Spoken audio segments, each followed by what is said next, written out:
My name is Sonu Bedi. I'm the director of the Ethics Institute here at Dartmouth and also associate professor of government, and it's my real privilege tonight. I'm glad that all of you came out, even in the rainy weather, to listen to the annual Roger S.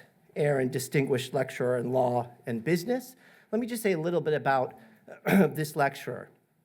This fund was established in memory of Roger S. Aaron, class of 1964, and he also completed an MBA in the following year in 1965. He died in February 2012, and this fund was created in his honor. He was a partner at Skadden, Arps, Slate, Meagher, and Flom for 44 years. That's a lot of years, considering I only spent 1 year at a law firm and I couldn't handle it. So he was hired as the 19th lawyer in a firm that now employs over 1,800 lawyers worldwide. Actually, I interviewed at Skadden Arps for a summer position when I was in law school, so one of the largest firms in the country. And Roger Aaron was really instrumental in many of the mergers and acquisitions for the last several decades, most notably Mobil and Exxon, Alcatel and Lucent, Daimler's sale of Chrysler to Capital Management, and many at Skadden believe the firm would not be one of the world's preeminent law firms today had it not been for Roger. In addition to his legal career, he had a close and loving family with his wife, Ginny, and his sons, Peter, class of 92, and Todd, class of 96, and Todd's wife, Jessica, and their sons, Nate and Will. And much of the momentum to establish this fund came from his best friend, William Bill Barnett, class of 64, also Tuck 65. And the purpose of this fund is to support activities related to ethics in law and business at the Institute and to honor the life and memory of Roger S. Aaron. Now, usually Ginny and Bill attend the lecture, and they couldn't for various reasons, but we're very excited because I really couldn't have picked a better lecturer for the Aaron Lecture in Law and Business than Richard S. Painter. So Richard Painter is the S.W. Walter Richey Professor of Corporate Law at the University of Minnesota Law School, and he has one of those enviable records for a legal academic, right? He's not just an academic publishing scholarly works, numerous books, law review articles. He also has practical experience. He was the associate counsel to George W. Bush in the White House Office of the Legal Counsel from 2005 to 2007, serving as the chief ethics lawyer for the president. He was a member of the American Law Institute and is a reporter for the new ALI Principles of Government Ethics. He's also been active in the professional responsibility section of the American Bar Association.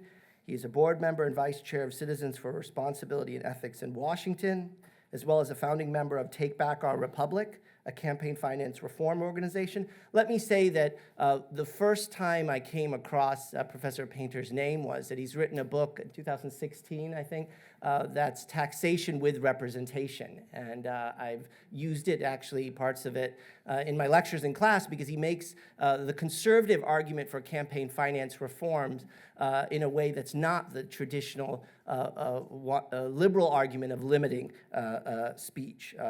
And so he's also written a book, Getting the Government America Deserves, How Ethics Reform Can Make a Difference. That was a prior book. And so in addition to that, he's also testified in the U.S. House of Representatives and the Senate on various issues, government ethics, securities litigation, the role of attorneys in corporate governance. And of course, and I'm sure this is then when I found out, because when I was thinking about this lecture, I'm like, hey, I know that guy. He was on CNN. I think you were talking to Anderson Cooper at the time. I was like, wait a minute, I read his Taxation with Representation. So of course, he's also a public intellectual, and he has really been at the forefront of speaking about ethics in this administration. And so really, I could not ask for a more accomplished and distinguished lecturer for the Roger S. Aaron Lecturer in Law and Business. And so with that, let us kindly welcome Richard Painter. Mr. Painter.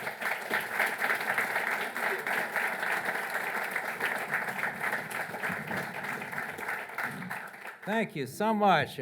Well, over 40 years at Scout and ARPS, that's impressive. I only lasted about 4.5 years, 5 years in practice in New York City and Connecticut. I had a wonderful time practicing law, corporate and securities law, but then decided to become a law professor, starting at the University of Oregon. And my wife, a music history professor, her first job was here at Dartmouth College. Well, that was an interesting commute, Eugene, Oregon to Hanover. We resolved it. We moved to some other institutions and commuted for a while. We now have 3 children. We're both tenured at the University of Minnesota, which has one thing in common with Hanover, New Hampshire, which is cold weather. It's a beautiful place to live, though. I just love it. We've had a wonderful time there. I started my career in law teaching, focusing heavily on business ethics, and I still do a lot of work on business ethics when I'm not sidetracked by the problems that arise when successful, or some people might say not so successful, business people try their hand in politics. But I did a lot of work for many years looking at the ethics problems in the banking business, in the investment banking business, and the conflicts of interest there. As something I was very concerned about, and published a co-authored book, Better Bankers, Better Banks, with the University of Chicago Press in 2015. And my co-author, Claire Hill, and I argued, well, these large banks that failed in 2008, a lot of it had to do with the lack of regulation of the banks, but a large part of the problem was the ethics of the bankers themselves, the people running the banks. And we had created a set of incentives for people running large banks, of economic incentives, where there was a very sharp divergence between the interests of the executives and the interests of the shareholders, and of course the creditors. Very little similarity of interest with those of the creditors.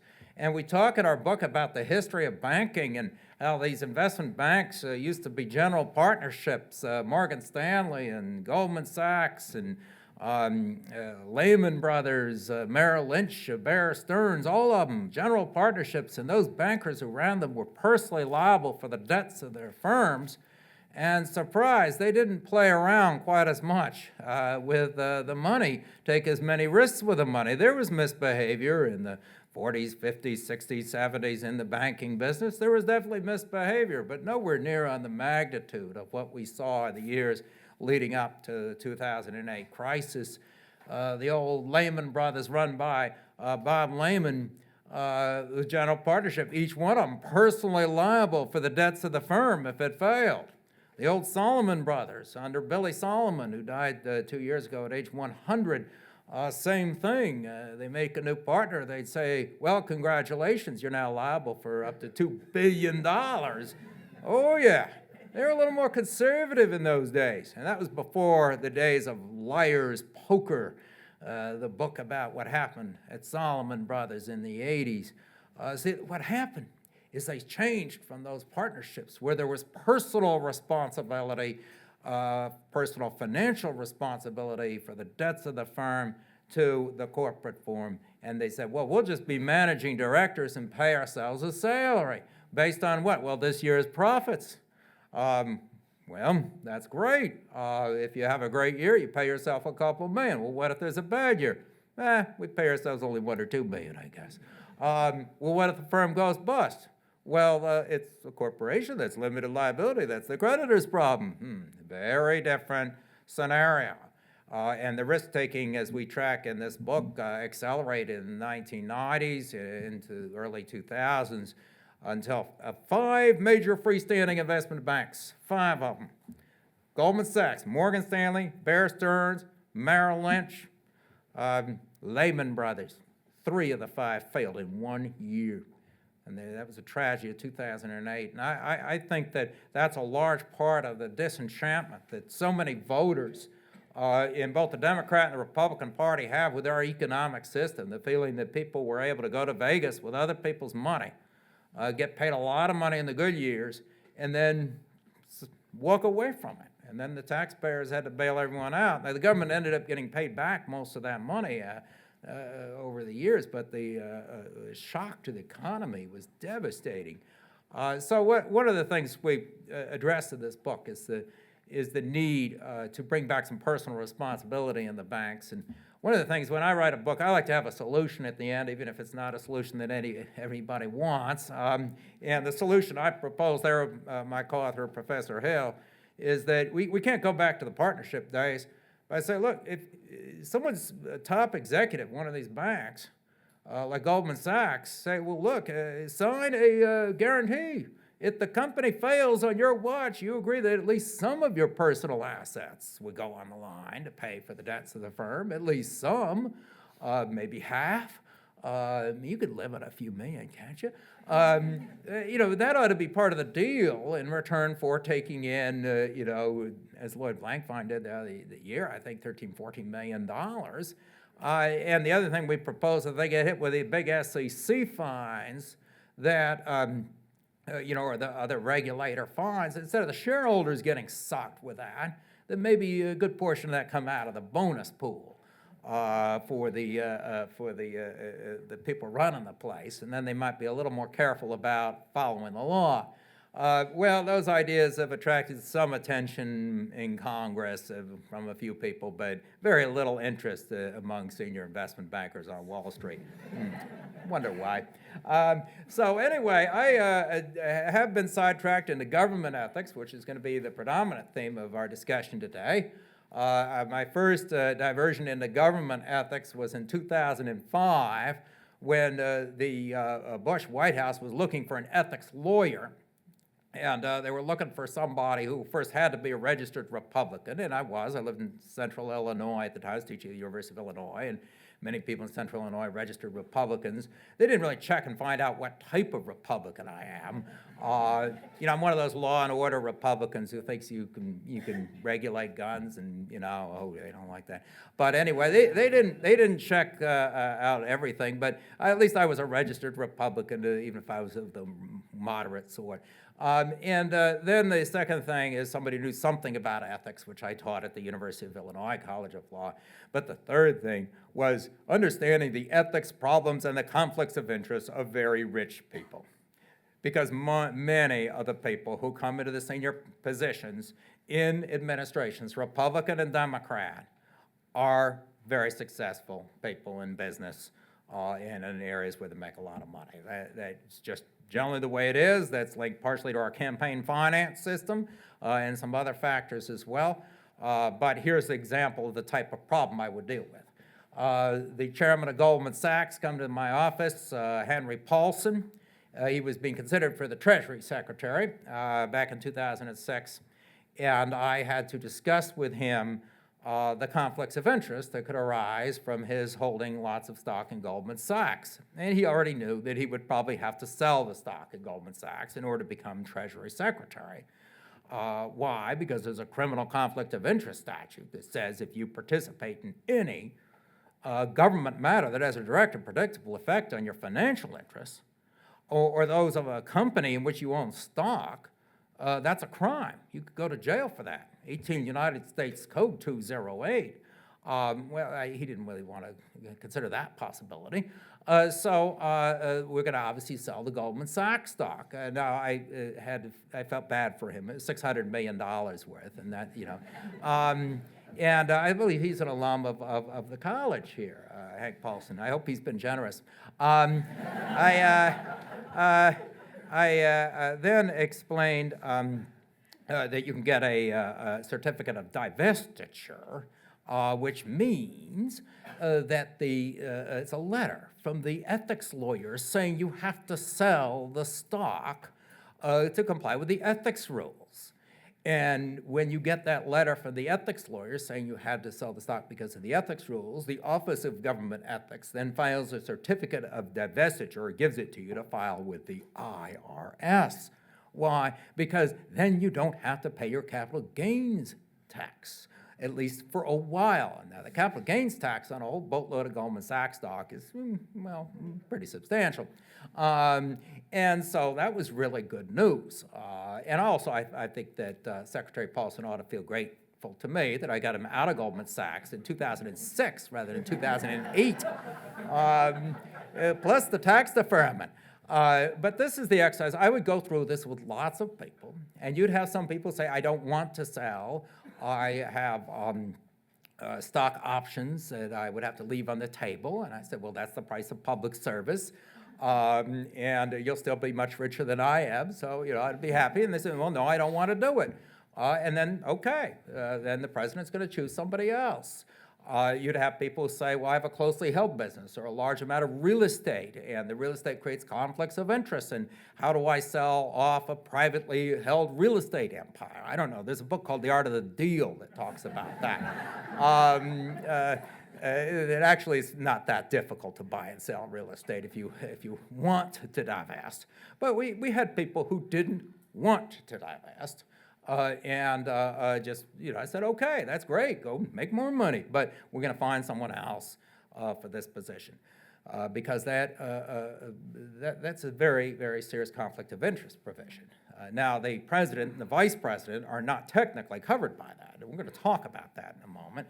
But every president until about a year ago has said, well, I will voluntarily, if the people working for me would commit a felony if they had a financial conflict of interest. It's a little hard for me to say, well, because I'm the president, I'm special, I don't have to divest. They do, because I'm the only one that matters.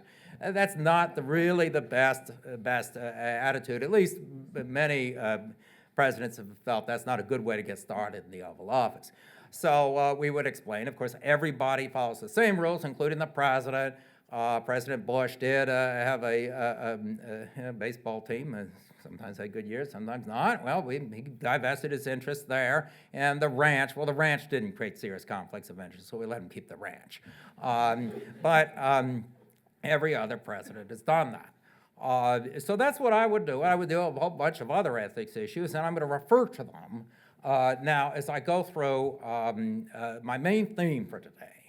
Which is the Constitution and conflicts of interest. I'm going to look at how conflicts of interest for government officials are dealt with in the Constitution, because some of the more important conflicts of interest are addressed in the Constitution. Not all of them. The conflict of interest I just mentioned, financial conflicts of interest for government officials, is addressed in a statute that was enacted years after the Constitution. But there are financial conflicts and other conflicts of interest addressed in the Constitution. I'm going to start with a discussion of what I think the founders got wrong in the Constitution with respect to conflicts of interest, and then turn to the good news, which is what they got right with respect to conflicts of interest in enacting constitutional provisions that work, that is, if people comply with them. And if Congress or somebody is willing to make public officials comply with those provisions. So what did the founders get wrong with respect to conflicts of interest? The most egregious conflict of interest they got wrong was financial conflict of interest, the topic I just mentioned, that has been addressed in a statute. And the statute that I referred to in the context of the Treasury Secretary does not apply to elected officials.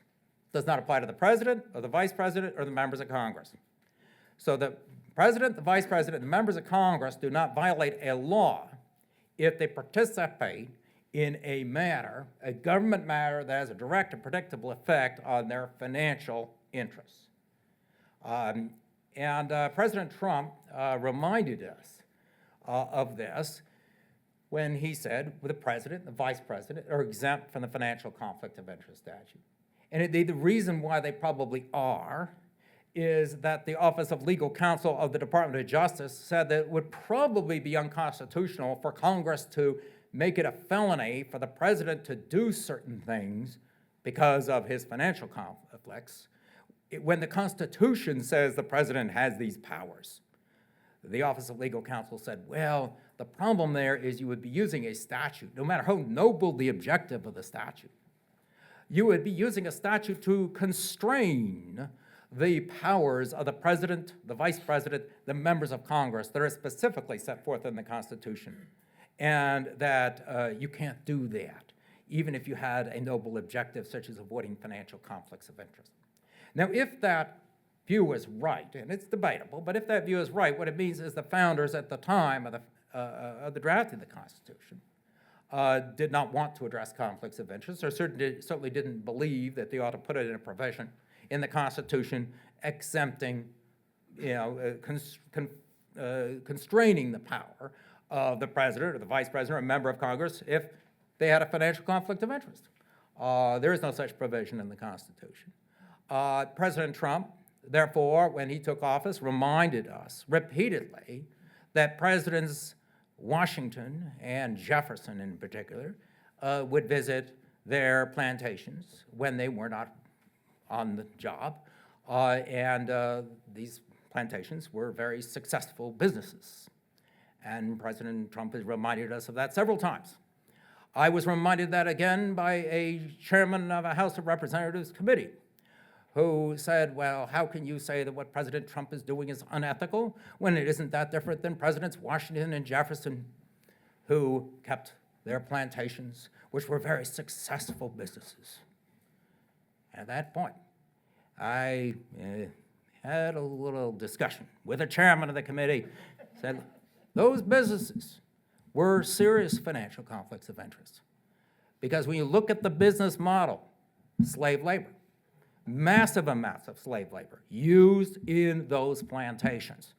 They were owned by a first president, or third president, and several other presidents.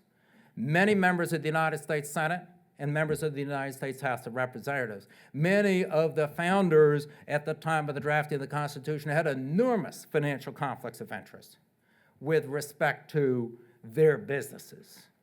And this was the most tragic financial conflict of interest in American history. I mean, it was a large part of people not being willing to deal with slavery at the outset in the drafting of the Constitution. There were other reasons as well, but financial conflicts of interest have consequences. And that's one of the themes I want to discuss today. There are consequences when there are financial conflicts of interest for the highest ranking officials in the government, the president, the vice president, the members of the Senate and the House. And to hear President Trump and his defenders in Congress so cavalierly refer to Presidents Washington and Jefferson and their successful businesses and forget that that financial conflict of interest was the most tragic in American history. And we're still living with the consequences of it today. We had 500,000 Americans lose their lives in the Civil War. And so I went on for about 3 or 4 minutes, and the chairman started banging the gavel. And he said, do you mean to tell me that Presidents Washington and Jefferson were unethical?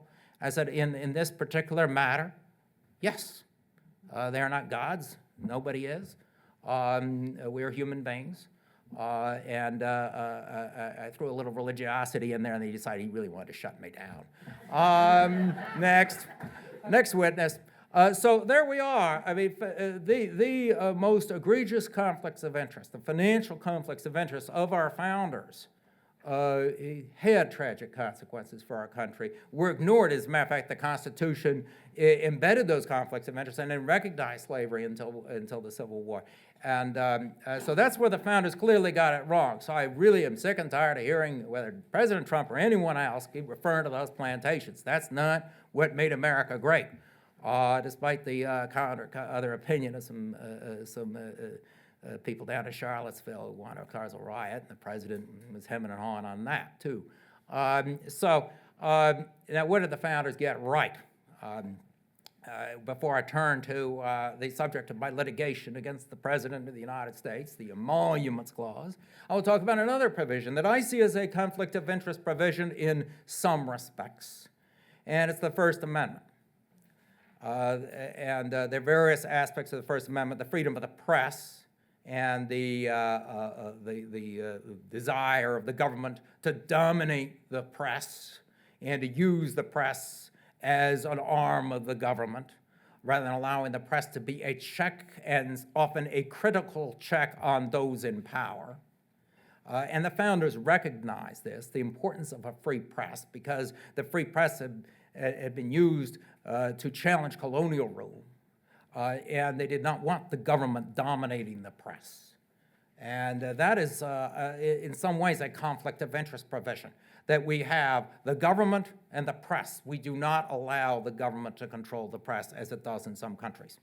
And that's critically important to a democracy, and that's why I feel threatened when anyone in a position of power, particularly the President of the United States, constantly attacks the press, and using language that is all too reminiscent of some of the language you heard in Germany in the 1930s or late 20s, early 30s.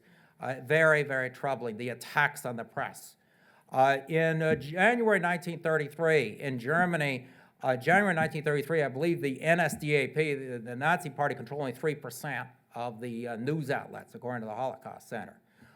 Within a matter of months, they controlled almost the entire press. It doesn't take that long to shut down a free press. Now, of course, you got to do a lot more than tweet in one complaint on the White House lawn in order to do that. And I think we live in a country with a lot stronger traditions and we've had a longer standing democracy than the Weimar Republic. But it is a very intimidating thing for me to hear politicians. They always complain about the press. I mean, we did in the Bush White House. But when it's ratcheted up to a level of suggesting that people ought to lose their licenses, or that, well, maybe Amazon has some antitrust problems that are related to the Washington Post. I don't quite get that. And it goes on and on. The other component of the First Amendment that is a conflict of interest provision that I think the founders felt very strongly about is the separation of church and state. And the First Amendment prohibits the establishment of a religion and also the interference with the free exercise of religion. The conflict of interest between religion and churches and government had very tragic consequences in Europe, particularly beginning with the Reformation. And we don't want to go through all of European history here to talk about the 30 Years' War in Germany, which tore Germany apart between Catholics and Protestants, and then the later years where they were only able to unify Germany under a nationalist theme that would supposedly unify Catholics and Protestants, and that had its own disturbing consequences. The Inquisition, I mean, many things, where the government gets involved in the church and the church is trying to manipulate the government, and the faith of the citizenry is determined by who the ruler is. That is a conflict that had caused many wars in Europe. The founders didn't want any of it here. Many of their ancestors had come over here for free exercise of religion. And they wanted to make that very clear. We're not going to fight, we're not going to have an established church. And one of the reasons you're going to end up fighting about all the time, which the established church is, a terrible consequence in Europe. And we're not going to have interference with the free exercise of religion. Everyone is welcome here, regardless of their religion.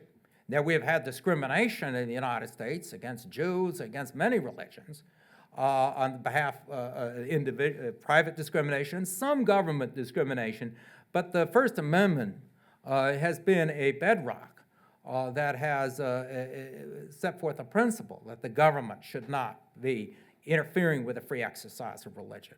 Once again, I was very troubled in early 2016 to hear a candidate for president of the United States say that people ought to be banned from immigrating to this country because of their religion.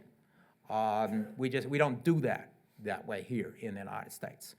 That is one of the reasons I've been so critical of the travel ban of President Trump, that he now says is not a Muslim ban, even though he tweets that it sort of is.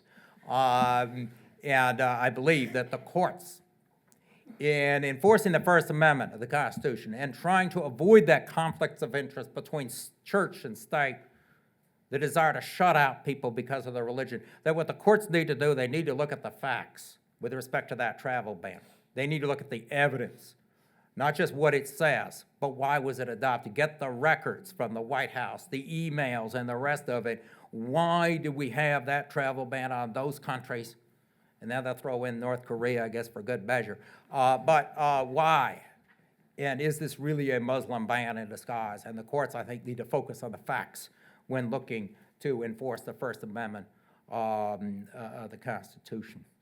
Well, the provision I want to spend some more time on today is another one that nobody ever really taught in constitutional law, at least not until recently.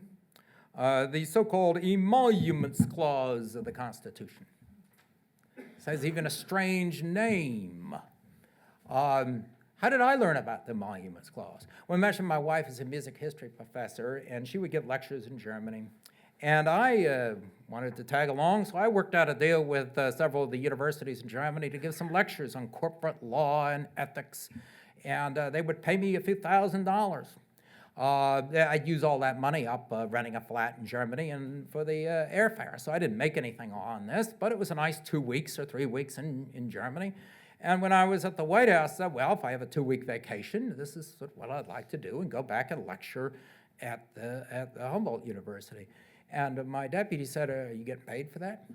Well, they're going to give me some money, and then I'll use it for the airfare and the hotel. It's a university, just like Dartmouth College, right? Well, actually, it's a state university, a German state university. So that money's coming from the German government. Ooh, but we haven't had hostilities with them since 1945, have we? And this is what, no. The Emoluments Clause of the Constitution. The State Department has given advice on this very same subject because State Department employees like these gigs with the German universities too, or the French universities. If it's a state university, you can't take the money. Why? Because under the Constitution, a person holding a position of trust with the United States government cannot accept a title from a foreign government, a present from a foreign government, or an emolument, any of those three. A title or office is the first category. The second, present. The third is an emolument. I think title or office is fairly clear. Take a title of nobility or some position with a foreign government. You can't do that. Second, a present. Well, what's a present? Well, they could give you a very expensive bottle of wine or something, or they could give you, as they did in colonial times, before the Constitution was adopted, they were trying to buy off, French were trying to buy off Benjamin Franklin, and they would give him a snuff box with a picture of the King of France. Very nice. But the picture of the King of France was surrounded by diamonds. And you could see that as soon as Ben got home, I'm sure he would have liked to have, just pulled out the picture of the King of France or peeled off the diamonds, and there he is. So they were passing objects of great value onto American officials. And this was not allowed. These were presents from foreign governments. And the last term is emolument. We're going to discuss a little bit later here what the word emolument means, although Dr. Samuel Johnson's dictionary, 1755, said that an emolument is a profit or benefit. The Justice Department doesn't agree with that interpretation, at least hasn't for the past year. We'll discuss that. But before I get to the exact meaning of the word emolument, let's think about why we have the Emoluments Clause. What was the conflict of interest that the founders sought to address with the Emoluments Clause of the Constitution? The conflict of interest was foreign governments seeking to corrupt American public officials through payoffs. Payoffs in scenarios where you couldn't necessarily prove that someone took a bribe. Because to prove a bribe, you need to prove a quid pro quo, and that's not always so easy. But to prevent a situation where a United States government official, anyone holding a position of trust with the United States government, would be receiving things of value from foreign governments. Why were they worried about it? Well, they knew one thing. We were able to win the revolution on our own home turf with brave soldiers, with the help of France. But we were still nowhere near as rich as the great powers of Europe. We did not have that enormous concentration of wealth in our government. Our government was poor.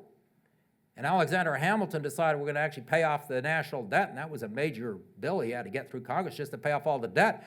We were deeply in debt, and the federal government took over the state government debt. It was through the Assumption Bill. Enormous amounts of debt in the United States, and all this money, concentrated wealth, extreme concentration wealth in the great European powers. And those great European powers used that wealth to bribe foreign princes. And in the case of the United Kingdom, where there was actually a parliament, members of parliament. The King of England and King of Great Britain was bribing the parliament in Britain. And Edmund Burke gave speeches on the floor of the House of Commons deriding the corruption of the members of the House of Commons through these royal payoffs. The King of Great Britain, though, the King of England had a competitor, the King of France. The King of France was also trying to bribe the British MPs. And the King of France had a great deal of very concentrated wealth. Just go take a trip to Versailles. He didn't have to deal with a legislature. He eventually lost his head over that issue. But the founders saw this going on over there in Europe and wanted no part of it. The four great European powers, very, very rich, concentrated wealth, and the royal families, but four of the greatest powers over there, strongest, Great Britain, France, Austria, Hungary, and Germany wasn't really yet unified yet, so where's the fourth one? Russia. Yeah, we'll get back to them. Yeah, they've been at this game for a long time. And back then it was about bribing various Polish and Lithuanian princes, and then Catherine the Great was able to work out a deal. I think he took over a good chunk of Poland, but they knew how to put their money around to expand Russian influence. But they were all doing it. And this was the game. And the founders did not want it going on over here. And so I would think when you look at the purpose of the Emoluments Clause is to address a very serious conflict of interest of one particular financial conflict of interest that was worrisome to the founders. It was foreign government payoffs. They didn't worry about their own plantations. I already talked about that. So there are financial conflicts of interest which they didn't want to address, and they didn't. But the foreign government payoffs, they knew about that problem. They're going to make sure that didn't happen over here. I mean, after all, what's the point of throwing all that tea into Boston Harbor, having a revolution and everything, and the whole Tea Party scene, and then guess what? You're going to have someone as president of the United States who's buying and selling tea with King George or the Tsar of Russia? I mean, come on. No, we're not going to do that. And that's the point of the Emoluments Clause. And so, therefore, I think that the courts, when they construe the clause, now there is no case law construing this clause, because for the most part, officials have been quite careful in avoiding this conflict of interest. But you would think the courts should look at its underlying purpose and not as narrowly define it as they possibly can to allow the most serious and most egregious conflicts of interest on the part of a United States government official. So we've gone through these different categories. The office or title, that's prohibited. The second thing that's prohibited is a present. But a present doesn't just have to be the picture of the king with the diamonds around it. A present or a gift could be a business transaction on very favorable terms to the United States office holder. For example, if the Bank of China, which we know the Trump organization has, is renegotiated, and that's the Bank of China is run by the Chinese government, owned by the Chinese government, is renegotiated or at favorable rates, or there's a sovereign wealth fund that has an investment that they put more in it than they get out. And these are difficult questions to answer in the real estate business. But you can design any transaction to be a present, a sort of a giveaway, a shifting of value to the office holder. And that's a present just like the picture that came with the diamond surrounding it. It's just a little bit more complex, and the lawyers work on it instead of someone wrapping it up in a bow, but it's the same idea. But then there's that third category, emolument, which is profit or benefit. And the reason we believe at Citizens for Responsibility and Ethics in Washington that word ought to be construed broadly, that is, in the same way it was defined in the dictionary as a profit or benefit, is that if you allow an office holder to be making profits of dealings with foreign governments, then are you going to look at each and every one of those dealings and try and figure out whether it's fair to the foreign government or whether there's sort of a giveaway? Do you really want to have to do that? Or would the founders have thought, if you are a public office holder, you should be making money on business deals with foreign governments. Now, you can make money through business deals with foreign nationals who aren't in the government. That's different. But if it's a foreign government or an entity controlled by the foreign government, you can't do it. And then that is why they put in the Emoluments Clause. Prohibits the receipt of an emolument from a foreign government. Now, this clause has a catch. An out. It has an out because it says without the consent of Congress. So what the founders did is they said that, if Congress thinks it's appropriate to take some gifts from foreign governments or some emoluments or whatever, they can say so. Congress has done that in the Foreign Gifts and Decorations Act. You can actually take a gift from a foreign government up to $385, says Congress. That's pretty good, yeah. I dealt with that in the White House because I heard from our national security advisor that some Saudi prince wanted to give her a Rolex watch. Okay, Rolex watch for the national security advisor from a Saudi prince. Okay, that won't look too good, the Washington Post. And no, that's a gift from foreign government if he's part of the royal family. And yeah, she said, I don't want the watch. Yeah, not a good idea. So you have to figure out what to do to the watch. Are the Saudis going to be offended if you give them back the watch, or you have to turn it over to the government or whatever? You can figure out what, but she doesn't keep the watch. You can't do it. But Congress said up to $385. So Congress has specified what the rules of the road are here. As a matter of fact, they have another provision there that says you go above $385 if it's consumable, and it would be embarrassing to the United States government not to accept it. Now, that one was very helpful for me when I was having dinner over at the Italian ambassador's house. It was a social connection of my wife, not myself, but I was there and was taking a cab home, absolutely, and he brought out the wine. I wasn't going to say, well, I want to make sure that isn't expensive stuff now, Mr. Ambassador. No, I knew before going over there that you could just relax and, you obviously, if you're the chief ethics officer of the White House, you definitely want to be walking out of there and getting in your cab looking respectable, so you limit your intake for that reason, but not because of the Emoluments Clause of the Constitution, because they figured that one out. So you can go to Congress.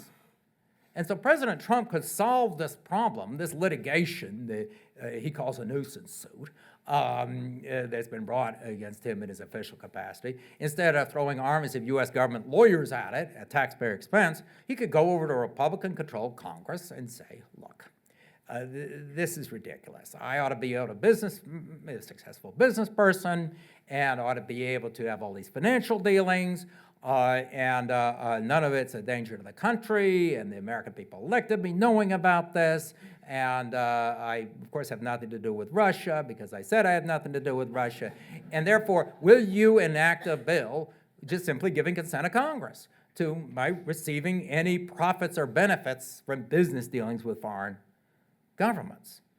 In other words, we are having an argument over the meaning of the word emoluments clause, emoluments in the Constitution, but if President Trump wanted to force his definition of emolument or any definition of the clause he wanted on the rest of us, he could do that with the consent of Congress. And he could go to this Republican-controlled Congress and say, hey, I want some emoluments. Give me my emoluments.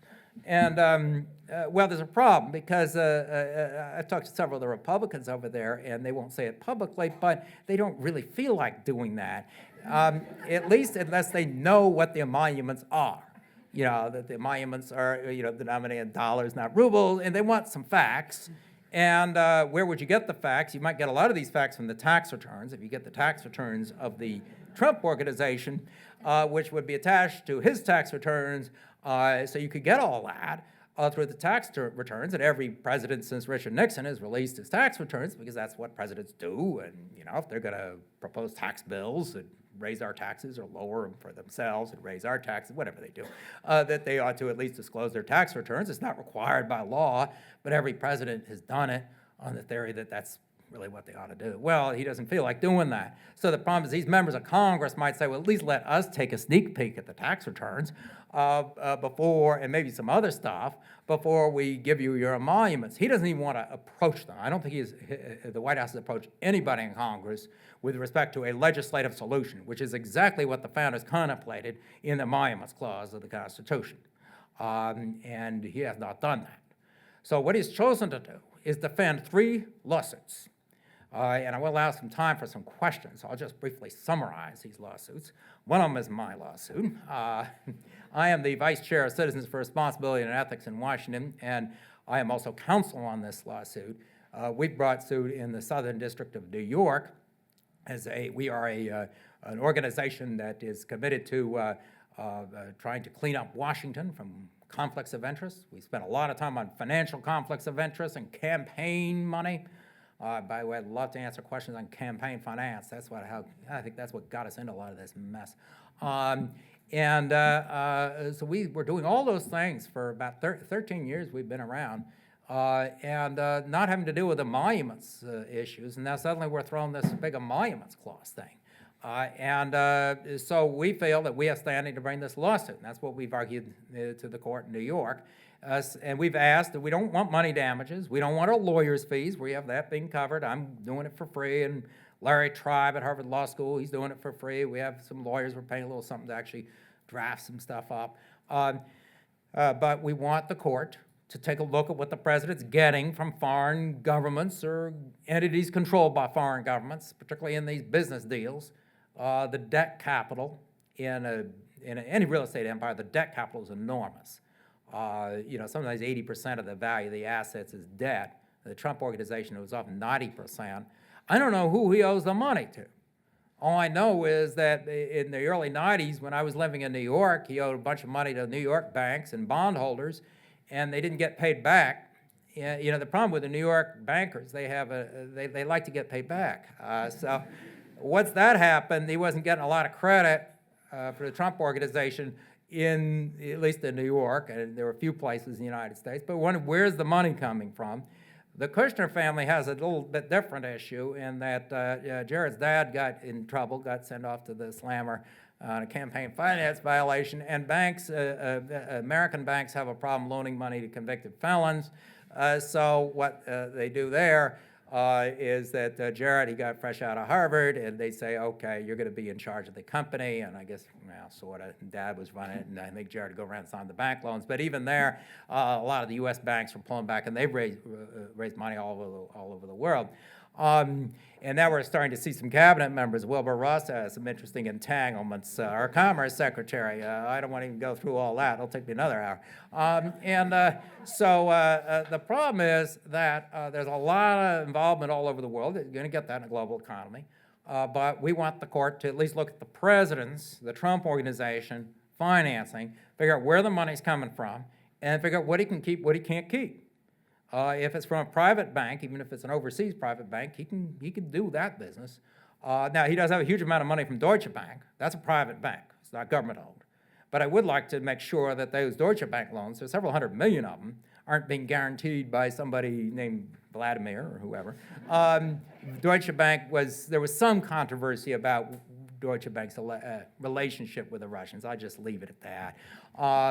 And I write about some of those issues in Better Bankers, Better Banks book about money laundering and some of the things that a few banks have once in a while done. So this is what the judge ought to take a look at. Find out the facts, tell the president what he can keep, what he can't keep, and then, that'll get repealed all the way up to the Supreme Court, I'm sure. And then the president either obeys the court order, as President Nixon eventually did when he had to turn over the tapes, or if he starts telling the court to pound sand, then I think it's time for him to check out. So anyway, that's one lawsuit. The second one alleges basically the same thing, but it's brought by members of Congress. They have to all be Democrats because the Republicans are afraid of getting hit in a primary by some right-wing challenger if they defect from the president's camp. So they're all Democrats, and they're saying, look, we have standing to sue because the Constitution said without the consent of Congress, you can't take the emoluments. They never asked. So they filed that in the district court down in District of Columbia. And then a third one's really interesting. It's brought by the Attorney General of the state of Maryland, Attorney General of the District of Columbia. They allege some injury to local businesses that have to compete with that Trump hotel. By the way, if you want to see how that works, go to do a hotel.com or something and see what the room rates are. And it always used to be the Hay Adams, the Ritz. There are a couple of those overpriced hotels. Well, every time I check it, there's a good, $200 $250 spread between them and now the classiest hotel in town. The most expensive hotel in town that has a lot of foreign bookings. The Attorney General of the state of Maryland is alleging there's unfair competition with Maryland businesses, Maryland hotels, same with the District of Columbia. But the more interesting part of their claim, particularly Maryland, is that, look, the Constitution is an agreement where the states give up a lot of power to the federal government. And we know from the Civil War that once you go in, you're not getting out. It's a one-way deal. You're in. The state of Maryland's in. Well, if they're going to have to give up a lot of power, and Maryland law can be preempted by acts of Congress signed by the president and so forth, wait a minute. Shouldn't the people who hold public office in the United States government, in the federal government, be held to their constitutional responsibilities? And if we don't think the President Trump is complying with the Emoluments Clause, says the Attorney General of the state of Maryland, we think that a federal district court in Maryland ought to be able to make them do it. So we've got 3 of those lawsuits continuing over this Emoluments Clause. It's, of course, a word with a Latin root, so it's somewhat obscure. People don't take Latin as much. The founders all did.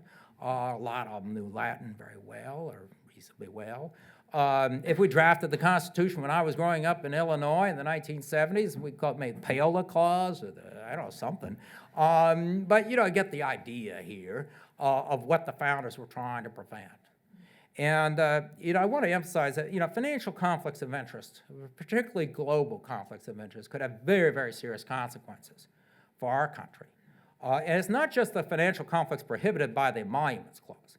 We may find in the Wilbur Ross situation, which just blew up yesterday. They've been holding on to that story, by the way, for about 6 weeks. They first contacted me with that, and I told them, you better get this thing out. I mean, this is ridiculous.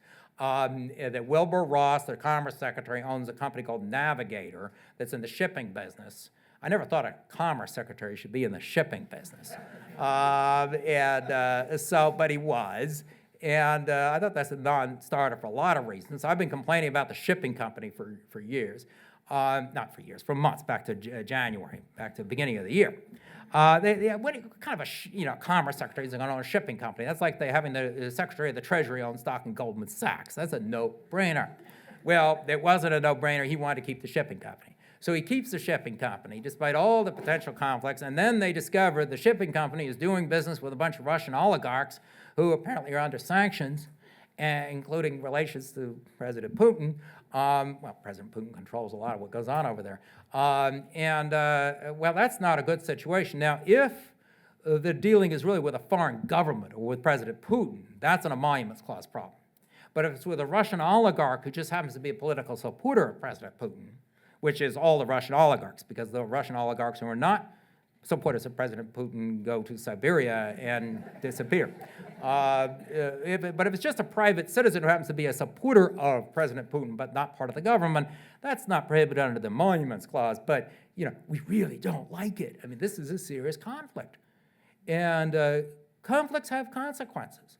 And this is, in closing, the last example I'll use, and I've discussed in some of the TV interviews, but I can do a little more longhand here. When in the late 30s and early 40s, my grandfather was a banker down in New York, and he was getting increasingly worried about what was going on with Germany, and that even before the war broke out in Europe, and then when the war broke out, feeling very strongly we ought to do everything we could to intervene on behalf of Great Britain in fighting Germany. Great Britain was alone fighting Germany for quite a while.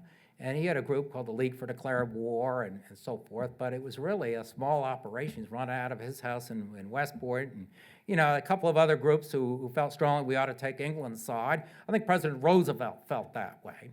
But a large number of American business people, and I don't think through any malice, had gotten themselves invested in Germany even back in the 1920s, seeing this as a growth opportunity when the economy of Germany was a complete mess. to be able to go in and invest and help Germany get on its feet after the First World War, to have a successful democracy, which is what the Weimar Republic is all about. And that's what we want to do, to try to help build democracy. You need to build the economy. And unfortunately, those efforts weren't very successful. A lot of economic problems over there. But American business were dealing with German companies, investing a lot. And once you've invested that money, you don't want to walk away from it. And then they would start doing more deals with the large conglomerates. And actually, the German economy improved under the dictatorship in the 30s somewhat. And so there was some growth there. And so American business people liked this.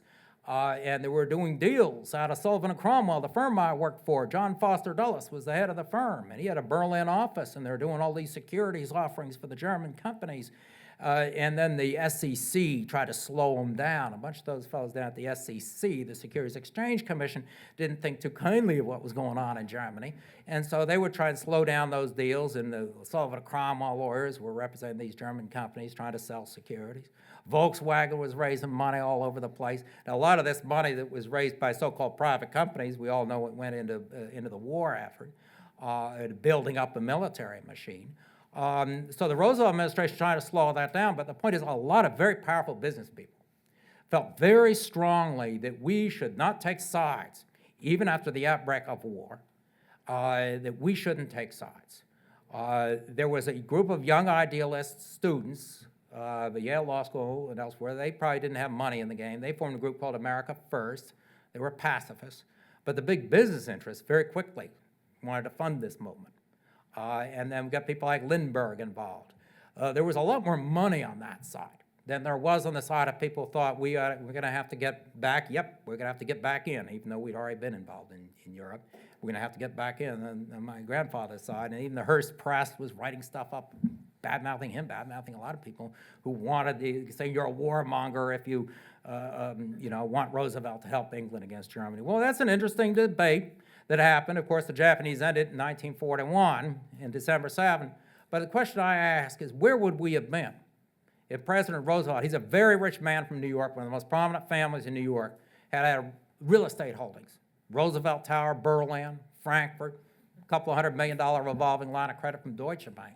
I mean, many American businessmen were in just that position, but at least the President of the United States was not in that position. And I do not believe that high-ranking people in his administration were.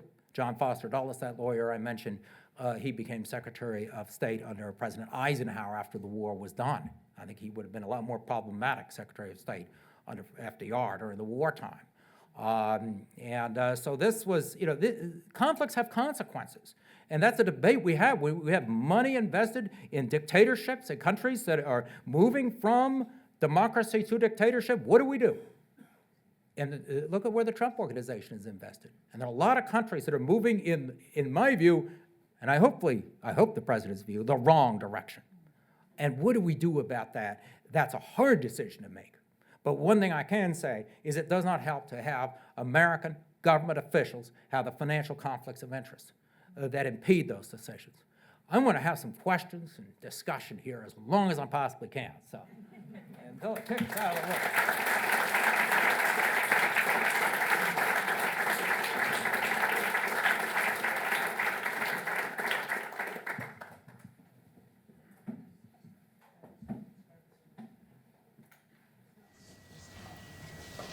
Talk a little bit about the domestic emoluments clause. Oh, yes, there are other emoluments clauses, too. Actually, two others. The domestic emoluments clause prohibits the president, folks on the president, receiving emoluments, the same thing, from any of the states.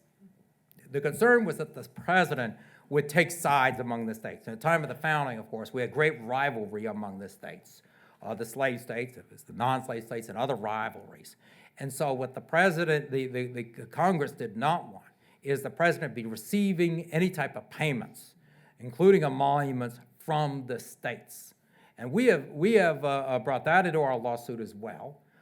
There may very well be some of his financial relationships with New York and some other states that are very problematic.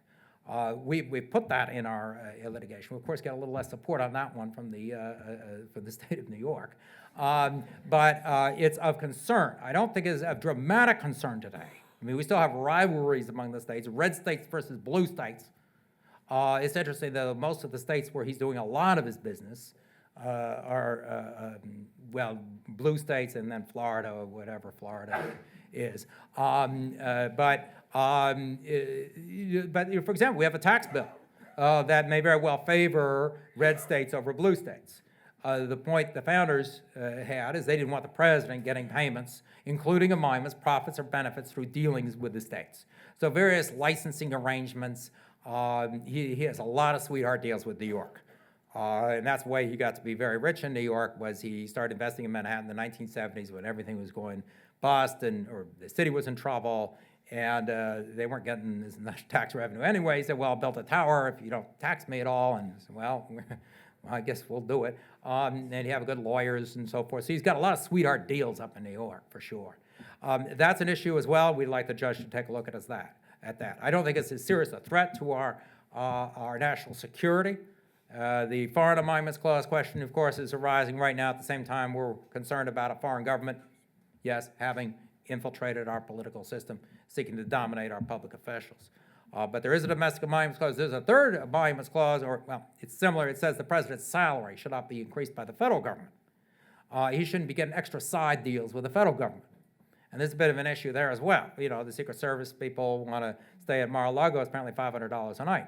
That's a little bit more than the usual travel allotment for a Secret Service guy, usually. And the Trump organization gets that. So there's that component as well.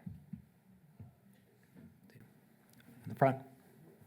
Oh. Okay, so while you were in the White House and you had meetings with people who have a lot of wealth and power, and you had to work on convincing them why they should separate conflicting interests, I was wondering what you found was the best practical method of not only getting people to limit their advantages, but actually convincing them to voluntarily separate interests. For example, the guy who is has a hand in commercial policy and owns a shipping company. Yeah, well, the thing, what I'd start with is the statute, the conflict of interest provision, is a criminal statute. So you commit a crime if you do anything in the government that has a direct and predictable effect on your financial interests or of a company that you own stock in. So you could keep your Goldman Sachs stock and go to the Treasury Department, but the minute you do anything, participate personally and substantially in a government decision, any government matter at the Treasury Department that has a direct and predictable effect on Goldman Sachs, you've committed a felony. Woo, that's serious. And they say, I just didn't sell the Goldman Sachs stock. So the key is start with what they absolutely have to do when you start with a criminal statute, because these guys generally don't want to go to jail. So you start with that, then you work outwards. And you say, okay, now there are these things that are in the gray area, where probably a prosecutor couldn't prove that you knew of a direct and predictable effect, but you're going to get roasted in the Washington Post and the New York Times. That's where we get into the shipping company. The shipping company, what can you do as Commerce Secretary that affects the value of shipping? Well, Secretary Ross said at his confirmation hearing, I will recuse from any matters involving shipping companies. There are very few matters involving shipping companies at the Department of Commerce. Well, there are very few matters in which a shipping company is a party, yes, but matters that might have a direct and predictable effect on shipping companies, well, try international trade, yep. Okay, let's have two different worlds. One is the free trade world, globalization, run amok, lots of globalization, let's go for it. I don't know if there's anybody preaching that right now, but some free market people. Okay, so complete free trade. Well, those shipping companies are going to be worth a lot of money, right? We have a lot of shipping going on. And that's great for shipping companies. Now, the other approach is the Steve Bannon approach. You know, the approach that we tried in the 1930s, well, we're going to have protectionism, save American jobs, and wave the flag, and, march up and down or whatever. And, what's the shipping company going to be worth? Scrap metal? Yeah. I mean, so there's a trade policy. That's why I didn't like shipping company. Now, a direct and predictable effect, well, you have to have a particular treaty. To actually commit a crime, you'd have to have a particular trade agreement that affected that shipping company. directly and predictably. Might do it, might not. Yeah, he wants to hold on to a shipping company, but it's dangerous as a matter of criminal law. And what do you think the press is going to do? What do you think the average American is going to do? Shipping company, commerce, conflict? Yeah, doesn't look good. Doesn't look good at all. So that's what you do. You try. Washington Post says, how would you feel reading about this in the Washington Post with your name on it? Yeah. Is it always fear of shame and fear of retribution that are the most salient motivators for people? It does usually work, particularly in Washington. Well, until recently, if people are saying you should not know any shame because there's always a worse example out there, or you can think you can tweet your way out of it. But at least a tradition, people are scared because it's a very partisan environment, and people are going to jump on you, and then people don't want to. And we'd always say the president doesn't want to have to carry your baggage for you. The president will be upset because he doesn't have a financial conflict of interest if his commerce secretary was in the shipping business. What is President Obama going to think? President Bush, President Clinton? They don't want to take the heat. And the president gave you this job. If you don't want the job, quit. We'll get somebody else if you want your shipping company. But it's a different world now, I guess. Yeah, is there any legislation aimed at amending or even defining more strictly the Emoluments Clause, or do you think this is something that should be left completely to the courts to decide? For Congress, the way the clause works is that Congress is supposed to step in and give permission. So if Congress were to try to prohibit and define the Emoluments Clause, you still might have the president arguing, let's say a Democratic Congress came in, they might enact a bill saying it means this, this, and this. The president would say, nope, you're exceeding the bounds of the Emoluments Clause. But if you had a Congress that the majority of Congress wanted to try and enforce the Emoluments Clause, I'll tell you exactly what they do. They'd have a hearing, and they would subpoena all the documents from the Trump Organization. I mean, they could have those tax returns in Congress, or the equivalent thereof. All they need to do is have a hearing on financial conflicts of interest instead of talking all the time, actually subpoena information, and ask for information about what's going on in the Trump Organization and have an investigation. I mean, they know how to have an investigation. They can investigate Hillary's email. I mean, they want to investigate, they'll investigate. So Congress has a very important role here in enforcing the Emoluments Clause. They don't need to enact a bill. They might down the road, but they can get this information. They're just checking. They don't want to touch it. They want to give them the emoluments because then they're going out on a limb, but they don't want to investigate it either because then, Steve Bannon will go find some Roy Moore to run against him in the primary. A guy who rides a horse into the polling place with a gun in his holster or something.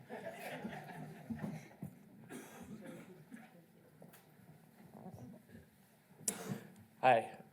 So you seem to have identified two separate issues with the Emoluments Clause. One, conceptual, just in the theory of the interpretation of what the clause is, and then two, prudential or practical with regard to, for example, President Roosevelt having had Roosevelt Berlin or something like that.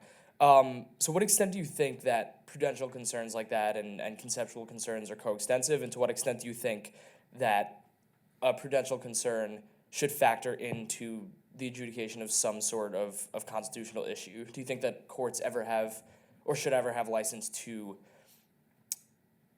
find one way or another based on some sort of contemporary practical concern? Well, I would say I have a mix of the originalists and maybe a more loosely constructed originalist. What was the problem, the essential problem the founders were worried about? And I think we do need to focus on what was the problem they were worried about when they drafted the Constitution. And it's foreign governments using money to influence the United States government officials. And by the way, some of those examples I used hypothetically with respect to President Roosevelt, if they had been purely private investments, it wouldn't have been prohibited by the Emoluments Clause. They just would have been terrible conflicts of interest to have. And we have that situation with President Trump. The Emoluments Clause is the core. That's the money from the foreign governments. But all the other stuff, the oligarchs who are close to foreign governments, isn't technically prohibited by the Emoluments Clause, and I do not think we should just prudentially sort of expand the Constitution to reach that, even though it's a very, very serious problem. But the founders were worried about foreign government money. And so what I find unacceptable in the president's arguments, the Justice Department is saying, well, the emolument just means a payment in connection with an office that you hold overseas. That the foreign government has to point you to something and then pay you for that, as opposed to a business deal. I mean, that would not have been a very functional way to have an emoluments clause at the time of the founding. And also it's redundant where they already prohibited you from taking an office without the consent of Congress. And it's also inconsistent with the dictionary definition of the word emolument. Late Justice Scalia was a great fan of getting out the dictionary, but the Justice Department is being very careful. The Justice Department is always going to definition 2 in the dictionaries at the time. Definition 2 is payment in connection with an office, but the primary definition is the profit or benefit. And that's what's in Dr. Johnson's dictionary. So my argument is based, one, on the literal language, and yes, the dictionary definition. Second, a functional analysis of what was the problem the founders were trying to solve. But then those problems will take different, will manifest themselves differently today. And so you can look at what was the problem they're trying to solve in the Second Amendment. And, with respect to having a well-regulated militia, so people could have their right to bear arms and so forth, look at why they had it, what was the objective, and then look at the situation today. I'm not sure that some of these crazies acquiring large numbers of semi-automatic weapons is a well-regulated militia. I guess the NRA disagrees with me. But the point is there's another, we can go through the different provisions of the Constitution. Think about what was the problem the founders wanted, and then you got to look at it today. It's a big challenge, though. Yeah. Shall I question in the back? The charge, the complaint, the crime of the emoluments with President Trump are pretty clear. Could you say something about what the court might find in terms of a remedy? Yes. A remedy is a major problem, is it not? Yes. Ordinarily, a violation of the United States Constitution would not itself constitute a crime, although I do think it constitutes a crime for purposes of the high crimes and misdemeanors provision of the Constitution, which will allow impeachment. So it might not constitute a crime that would result in a criminal trial, imprisonment or something like that. But I do believe the impeachment clause would cover a broad range of constitutional violations, including breaches of the First Amendment. I believe President Trump, by the way, his emoluments problem is not his only problem with the Constitution. His freedom of the press problem, his freedom to worship Muhammad problem, we'll go down the list. The FBI should go after his political opponents problem, and there are a range of different constitutional issues with respect to President Trump. Emoluments clause being only one of them. The remedy is usually an injunction. You go to the court, and that's what we're seeking, and you get a court to enjoin the unconstitutional behavior. Judge says, Mr. President, that travel ban, yep, that's a Muslim ban, we know it. It's unconstitutional, can't do it. That's what I would hope the Supreme Court will do. We'll see what happens from that one.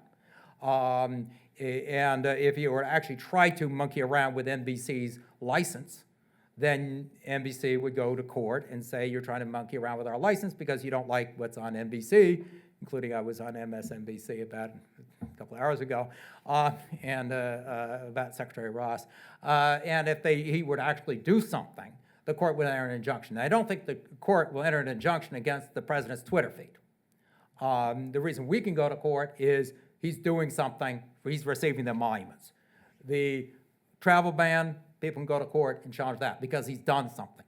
If he moves in on the free press, if he does anything else, there's going to be a lot of litigation here against the president. Now, Congress, though, I think they have a broader mandate.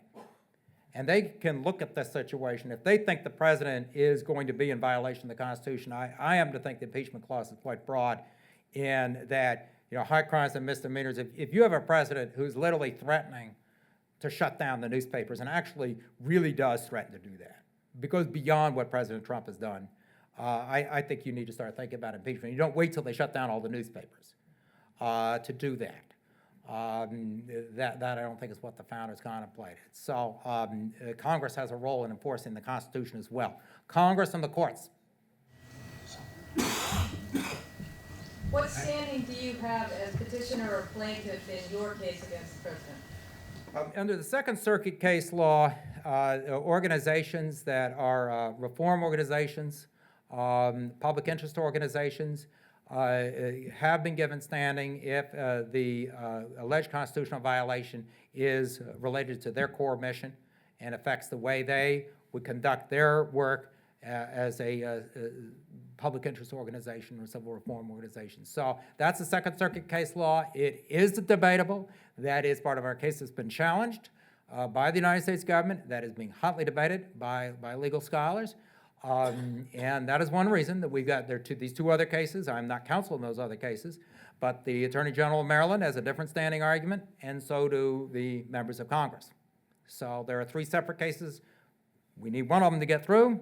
I think ours should, but one of them gets through on standing, then it's time to open up the books at the Trump Organization and take a little peek. That's called discovery. And no, it might not be public. People say, well, what you really want is the tax returns so you can give them out. No, the judge might keep it all under seal, but at least the judge would take a look. What's your best guess at prognosis? Of what? President Trump? I think he's got to figure out what the job's all about. I don't think he's the top dog, but being the top dog here is a little different than being the top dog in Russia. I mean, if he wants a job like President Putin's job, he could maybe apply for that. But, there's a constitution, there are checks and balances, and there's certain accountability. And when he starts mouthing off about violating the Constitution, even if he doesn't actually do it, people really get worried. I mean, you say my Attorney General, I'm going to fire my Attorney General if he doesn't start prosecuting Hillary. Well, for what? I don't, at a certain point, people can get tired of this. There is a 25th Amendment issue, and I've written about that. The 25th Amendment was adopted in 1969, I believe. That is for removal of a president due to physical or mental incapacity. And that was adopted in the nuclear age. And so we looked not at the intent of the founders, we looked at the intent of the adopters of the 25th Amendment. And I think that they realized that we would not want a situation where a president who was mentally incapacitated would be dealing with a situation like the Cuban Missile Crisis. I don't know how, Donald Trump been president in 1963 when I was 2 years old. I don't know if I'd be here. That's not a high-pressure situation that so the psychological ability of the president to conduct the office may depend partially on what the challenges are of the office. But I think they got to keep an eye on the 25th Amendment as well. It's a very, very difficult situation right now. So let's see here. Your talk reminded me of the situation of Tom Price, the health secretary, while in Congress, had supported some bills that affected some private holdings in health companies he had. How do you feel that private conflict of interest law, such as prohibitions against insider trading, interacts with public law? And do you think that private conflict of interest law can maybe preempt some of the issues you discussed? It can help, and that's an old problem. I was in college, and I wrote a senior thesis on the South Sea bubble of 1720, where that South Sea company stock went up and up and up. Well, you had the members of Parliament were all stock jobbing. The Queen, the King's mistress was in on it. The Queen, I think, was left out of the action. But they were all in it. And then what happened? They all bailed out. And then, boom. So you had a company that was a government-sponsored type of enterprise with a stock jobbing by the members of Parliament. That was 1720. And we've had several other instances since then. I've written about this in my book on Better Bankers, Better Banks. When the government gets involved in business, people are often getting their fingers in the pie there. And Price is yet one. Oh, and the other example I use, at the time of the founding of our country, Alexander Hamilton said, we're going to pay off all the national debt, including the great debt of the states. Well, that was traded 20 cents on the dollar. Nobody believed that we would pay off the Revolutionary War debt of the states, but he did it. And he got the Southerners to agree by agreeing to put the capital in Washington, D.C. So he worked this deal, ran it through Congress. Congress was going to approve it. But first, what did they do? They bought up all the notes. They were sending stagecoaches all over the country buying up these notes. Insider trading. Read about it in the diary of William McClay, senator of Pennsylvania. He kept a diary, 1789 to 91. He only lasted 2 years. They booted him out because he was writing this. He thought this was sleazy. And he didn't like Hamilton either. Hamilton wasn't trading, but Treasury was leaking like a sieve, and they were all trading. So this is an old problem. Well, now we have Section 10B of the 1934 Act, Rule 10B-5. It is a criminal offense to trade on the basis of non-public information you got for a relationship of trust and confidence. And that doesn't just apply to Goldman Sachs people who get led away in handcuffs for it. At least some of them were in the 80s. That applies to members of Congress. And just in case they didn't get the point, because they were doing some of this, Congress enacted another bill called the Stock Act to reinforce that point. Somebody did a study down at the University of Virginia or someplace. They looked at the portfolios of U.S. senators and said, gee, if these guys were portfolio managers, they'd be rock stars. These senators were really doing better than all the pros at all the funds. And what was going on there? Price, I think it's abysmal. To have somebody who is working on a health care bill, who is trading in healthcare company stocks when he's a member of Congress. To me, that was much worse than his jet setting around on the public dime, but he didn't seem to have much sense for ethics. What could I say? Question?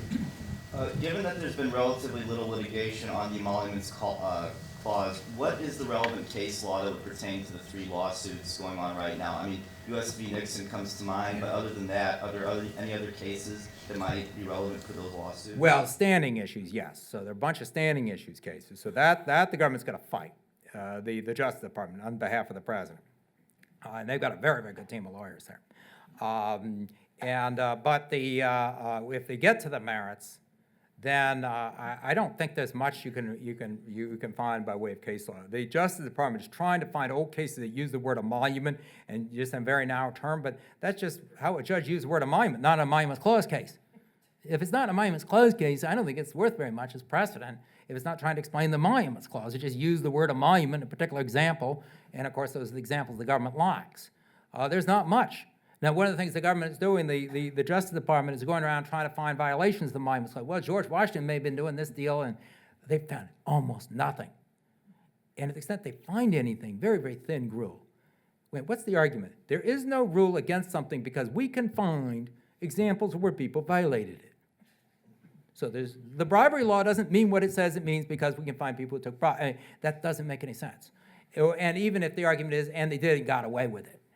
Just because somebody did it and got away with it doesn't mean, that's not a school of constitutional construction that I'm familiar with. But that's what they're arguing. The Department of Justice, at taxpayer expense, they're litigating this thing. They got a great team. It was going to be headed by my law school classmate, George T. Conway. He was a partner at Wachtell Lipton in New York. He backed out, though. His wife, Kelly Ann Conway, wanted him to go work down there.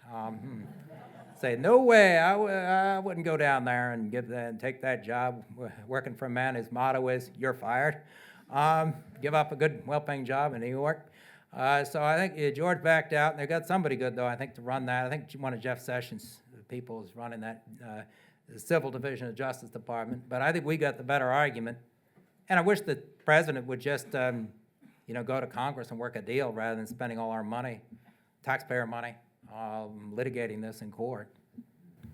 Sir, quick question. It's not strictly speaking related to the annulments clause, but I was just reading the other day, President Trump tweeted about Saudi Aramco and the potential for a $100 billion IPO on the New York Stock Exchange. For which company? For Saudi Aramco, the largest company. Yes, the Saudi Yes. deal, yeah. So 5% for $100 billion, which would be nice for the New York Stock Exchange.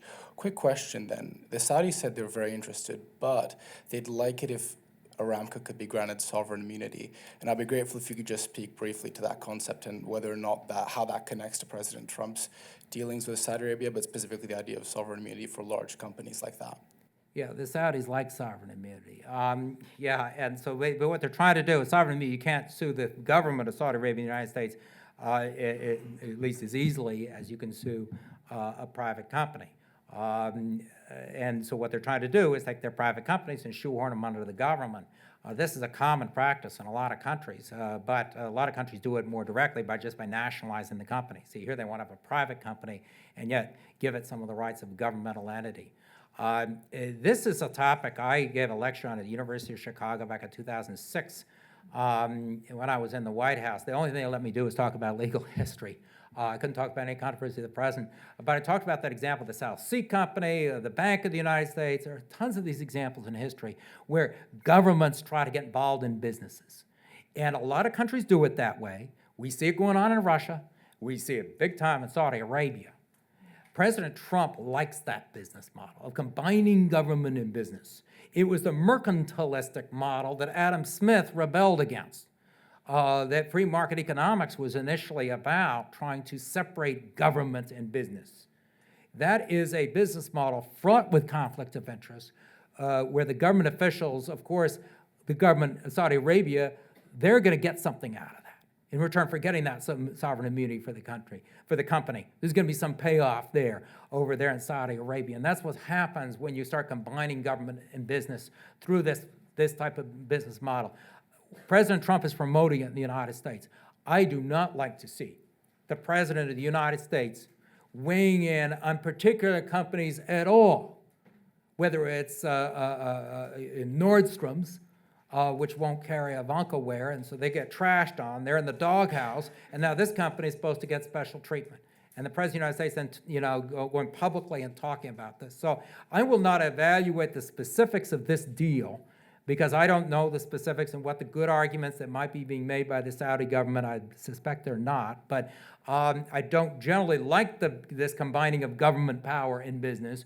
But yes, it goes on over there, it goes on in China, it goes on in Russia. It's traditionally not our approach, but this president, more than just about any other president, has been talking about specific companies a lot, including, of course, the Trump Organization.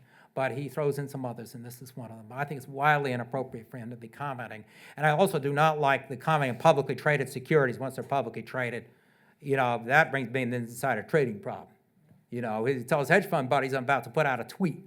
And then the Mercers or whoever, they do what they do in their hedge fund, and then he puts out a tweet. I mean, it's just a very bad combination. So you can just look at it from that broader perspective. That's the best I can offer on that one. Is, Is that microphone? Well, I'll get two more. All right, one question. Yeah. Are elected officials explicitly exempt from the Emoluments Clause, or is it just implicit? No, everybody's subject to the Emoluments Clause. There is one constitutional law scholar named Seth Tillman. He's over in Ireland, I believe. He has argued that the President of the United States is exempt. Nobody buys that argument. The Justice Department does not have the stupidity to argue that argument in this case. They're not going to waste your taxpayer dollars on that. So nobody is really buying that argument at this point, at least in the litigation. There is overwhelming evidence that applies to the president, including that I found a reference in the Journal of William McClay, the senator of Pennsylvania at the time, saying, well, at least we got the Emoluments Clause to keep the president from, doing this, that, and the other thing. yeah, the position that you held in the Bush administration, is it fair to assume that there is nobody in that position in the current administration? Well, there's somebody they say they gave the job to. Now, what he's done is somewhat difficult to figure out what he's done. He did, Stefan Pasatino, I think his name. Well, what he did is he wrote a letter to the Office of Government Ethics saying that the Office of Government Ethics regulations do not apply to the White House staff. This is after Kellyanne Conway got in trouble for hawking Ivanka wear in an official interview on Fox and Friends. We don't have an official White House trunk show. We don't do that. And, so the Office of Government Ethics wrote a letter to the White House counsel saying she shouldn't do it, tell her she shouldn't do it. And they wrote back and they said the Office of Government Ethics rules don't apply to the White House staff. We never took that position. The Bush administration, the Obama administration never took that position. I think it's ludicrous. So fighting with OGE is part of the ethics lawyer's job, I guess, in this White House. Second thing is he worked on some deal involving bringing Carl Icahn, and Carl Icahn would be this great advisor to the president, even though he would not be a government employee. No, that trick doesn't work. If you're an advisor to the president, you are a government employee subject to the conflict of interest statutes.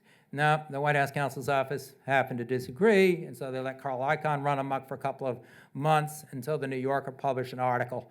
And I was interviewed for that, and I said, he keeps this up, he could be committing a felony. And then Carl Icahn decided to bail on that situation. So there's this White House ethics lawyer is getting involved in a number of things, and I believe actually he and the White House ethics lawyer himself had a relationship with Carl Icahn while he was clearing this. So it just goes on and on. It's just it's a troublesome situation. Being the White House ethics lawyer these days it's a challenge. So But, I would say, I'd say, please, Mr. President, just tell me, you're fired. I mean, it'd be great to get fired as the ethics lawyer.